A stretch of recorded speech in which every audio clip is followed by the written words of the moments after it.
Hello everybody, Accureye here, and welcome back to another Accureye Talks video. And in today's Accureye Talks video, I thought we'd talk about something that to me was kind of a interesting subject and an interesting topic. As you all know, or as you may or may not know, I have been trying to learn to de-rust from playing fighting games, and because I've been, of course, de-rusting from playing fighting games and stuff, I have been, learning to take time to practice, and of course, I've been trying to get, back into form. So, with that being said, I thought today we'd talk about, execution and stuff, and you're probably thinking, well, Accureye, what do you mean by execution and stuff? What do you mean by, reads or whatever? And technically, as I've been watching old videos from other people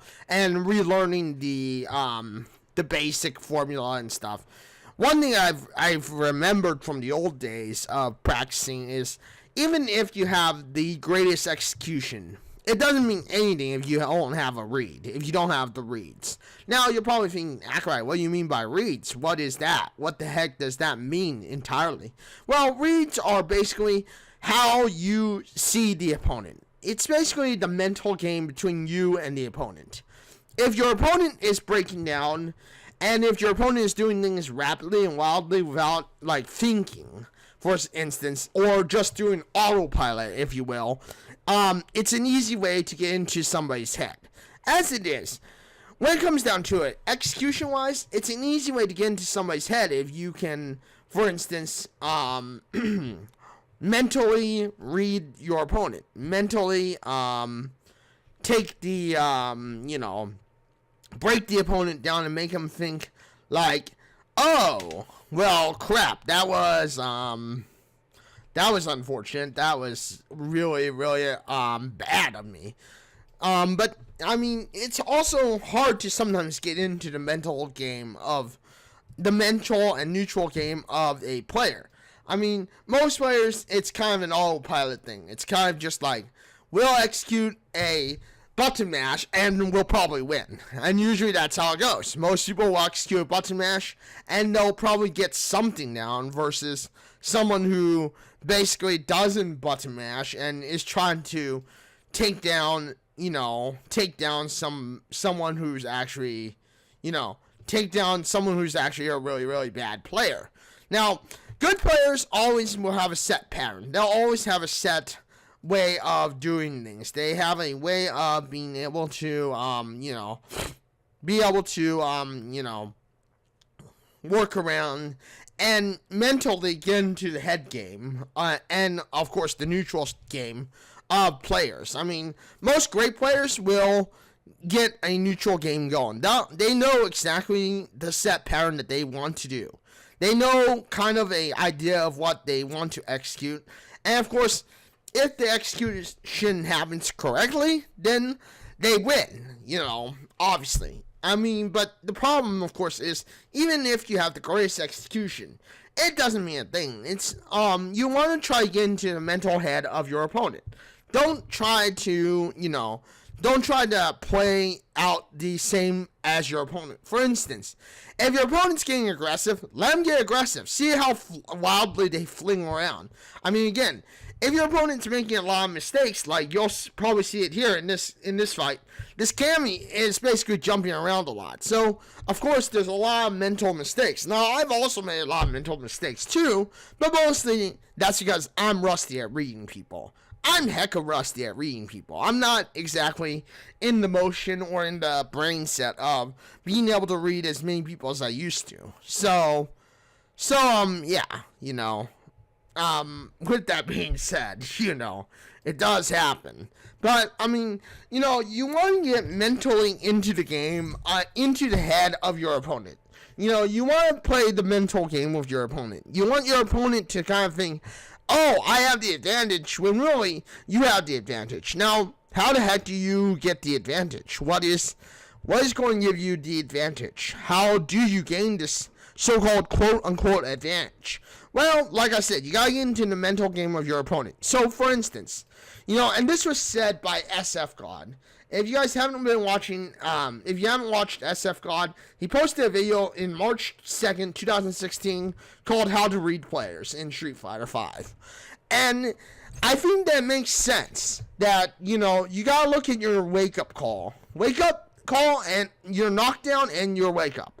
For instance, if your knockdown is, if you are the first one to do a knockdown, then think about what you're going to do. If you don't do anything, then most likely you give your opponent the read of, oh, I'm going to just mash buttons to try and reverse it.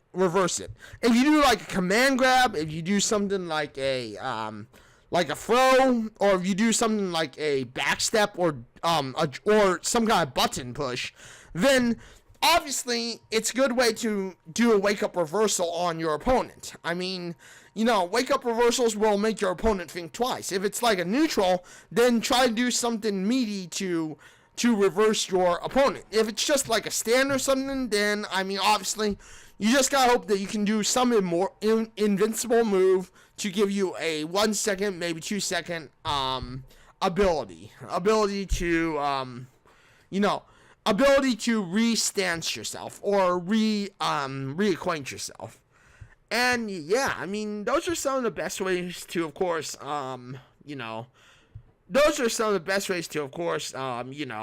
get yourself out there, get yourself into a position of yeah, I'm gonna be able to beat this person at any time. Because, I mean, as it is, I mean, I used to do, and this is what SF God said, is that he played poker for many years. And, poker is all 100% reads.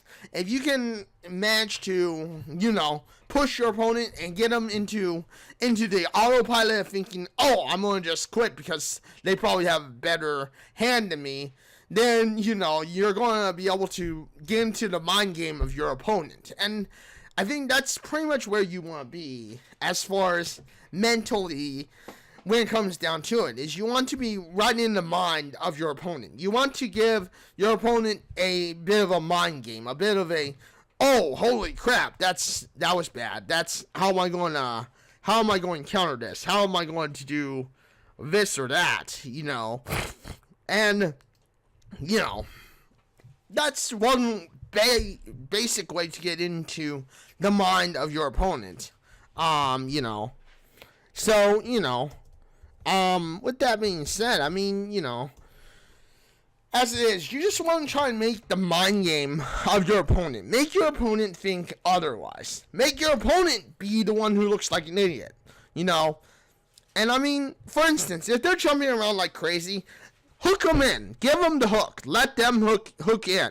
Hook them into a point where you can, to a point where you can, be in the advantage point, where you are in the driver's seat. Because again, the more often your opponent has the aggression on them, if they're jumping around all the time, if they're just doing reckless abandon button pushes, then, more than likely you have the advantage. You just gotta find a way to break them out of their autopilot and make them go, oh crap, I have to use my brain. This person's just making me use my brain. Because again, like I said, most of these people are going to be using autopilot, which means that they're pretty much just thinking, okay, get aggressive, do my combos, do my button mashes, and I will win, But, I mean, again, watch how you wake up. Like, in some cases, you'll see me do sometimes, and especially in this video, you may have noticed that there are times where I just don't wake up immediately. I'm waiting to see what my opponent does next. And this is how I can put a mental note in my mind of, oh, okay, this guy's going to do this. I'll counter with this, and if I can counter with this, then it leads to that. And if I can lead to that, then I'm all of a sudden in the driver's seat, and they're all of a sudden wondering, how the heck did that just happen to me? What did I just do to, what happened there that made me do that, I mean, again, it's all about that mind game. You gotta be mentally in their mind. You gotta be mentally kind of just, like, the little mosquito in their brain or the little fairy in their brain going, Yeah, you're not going to win. You're not going to win. You're not going to win. Seriously, you're not going to win. I got you. I got your game. I know your game. I know your number. You know, and that's kind of the thing you gotta do when it comes to playing against these players. Is if they're erratically jumping around and stuff, if they're just like erratically not even thinking about their moves or thinking about it, you gotta be kind of like that little pixie or that little fairy in their brain, or whispering in their ear, you're not going to win. You're seriously not going to win. You're seriously, no, really, you're not going to win. You seriously aren't going to win. You're going to lose. You know, that's pretty much how you got to play when you're playing against opponents. And I think, with that being said, if you can manage to get into the mind game, even if you have a terrible execution, if you can manage to get the mind game, get their mental notes, and get them to act like a fool, you're probably going to find wins more likely than not. And with that being said, I mean, that's all I'm going to say about reads and stuff. But with that being said, I mean, thank you everybody for joining me today on this video. Thank you for watching this video. Thank you for stopping by. Thank you for hanging out. If you did like this video in any way, shape, or form, please do consider hitting that like button. You know, because likes and anything can help us get more, you know, interest and see more. And with that being said, I mean, thank you everybody for joining me today. Thank you for being here. Thank you for stopping by. Thank you for hanging out. I am live on Twitch at www.twitch.tv/Accureye. I am live on Wednesday, Thursday, and Saturday for sure for about 4 to 5 hours. But lately, I've also been live on Monday, Tuesday. So that would make my schedule Monday, Tuesday, Wednesday, Thursday, Saturday, and Sunday. Sometimes I'm on Sunday, sometimes I'm on Friday. It all depends if I want to do a bonus stream. But Monday and Tuesday, I'm usually live for about 2 to 3 hours. But with that being said, I mean, thank you everybody for joining me today. Thank you for being here. Thank you for stopping by. Thank you for hanging out. If you did like this video, you know what to do. Hit the like button, get subscribed, hit the bell notification, because I know you want to know when my next video drops next. Thank you everybody for joining me today. And until the next one, everybody, this is Accureye signing out and saying, farewell, everyone.